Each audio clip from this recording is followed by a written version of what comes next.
नाम अंजलि है। मैं सेक्टर 16 में रहती हूँ। तो मेरे को बहुत ज़्यादा ड्राई कफ और डाइजेशन का प्रॉब्लम रहता था।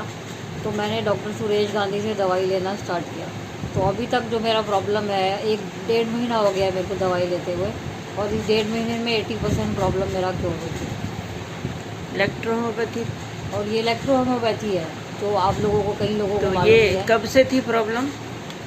प्रॉब्लम जो ड्राई कफ है वो मेरे को मतलब बहुत बचपन से रहता है। लेकिन अच्छा। अभी जो है, इसे ये लेने से, इलेक्ट्रो होम्योपैथी की दवाई लेने से 80% तो मेरा ठीक हो चुका है। और पेट में क्या खराबी थी? पेट में इंडाइजेशन होता है, जैसे कभी डाइजेशन कब का से प्रॉब्लम था वो रहता है। प्रॉब्लम? वो भी बहुत सालों से था, 3-4-5 साल, ऐसे काफ़ी साल हो गए, इतना याद अब नहीं, बट ठीक काफ़ी है? साल हो गए। अब काफ़ी ज़्यादा हद तक, बहुत हद तक ठीक हो चुका है, मतलब 80% तो ठीक ही है।